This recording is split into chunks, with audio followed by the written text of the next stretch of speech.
Ici, un dessinateur vu de profil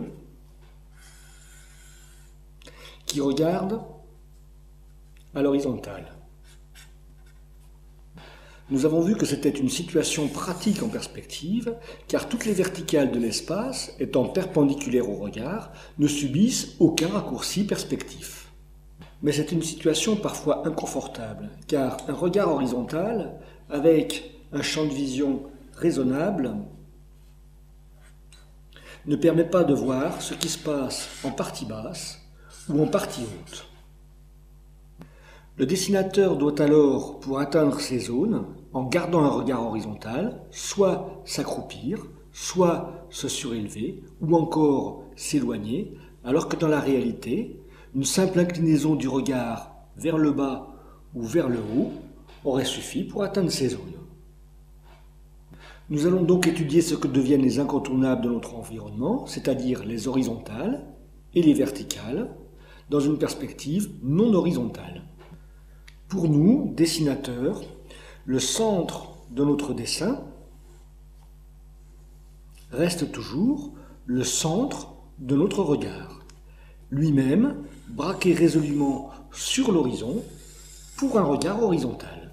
Mais dès lors que notre regard quitte l'horizon, notre dessin s'en détache également. Nous comprenons alors qu'il existe un axe vertical qui va jusqu'à nos pieds,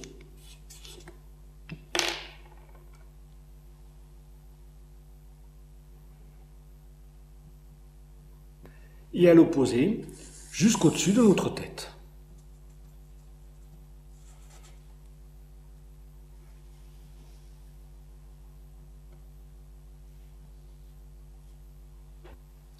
Comme il existe une variété de directions sur l'axe gauche-droite, il existe également une variété d'inclinaisons sur l'axe qui va du nadir au zénith, en passant par l'horizon. Il serait intéressant pour nous, dessinateurs, redessinés ici de profil, de pouvoir déterminer la direction et l'inclinaison de notre regard par rapport à notre horizon et notre verticalité. Dans cet exemple, je vais dessiner vers le bas. Il s'agira donc d'une perspective plongeante. Ici se trouve mon horizon. Ici se trouve mon nadir. Je dessine un cube avec des parois horizontales qui se dirigent donc vers l'horizon.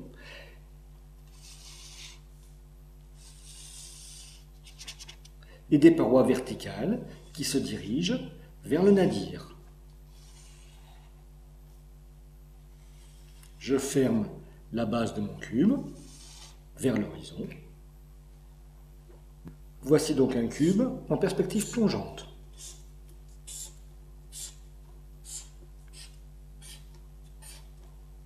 Dans cet autre exemple, je vais dessiner un cube qui se trouve au-dessus de l'horizon, dans cette direction.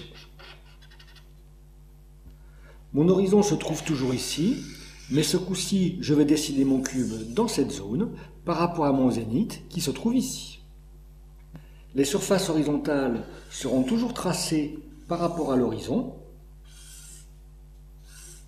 mais les surfaces verticales, elles, se dirigeront vers le zénith.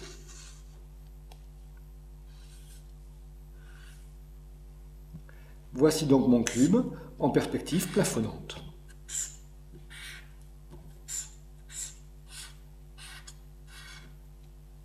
Nous arriverons donc à préciser l'inclinaison de notre regard par rapport à l'horizon et le zénith, ou par rapport à l'horizon et le nadir, mais les verticales seront sujettes à un effet perspectif, ce qui va nous compliquer la tâche pour la mesure des distances.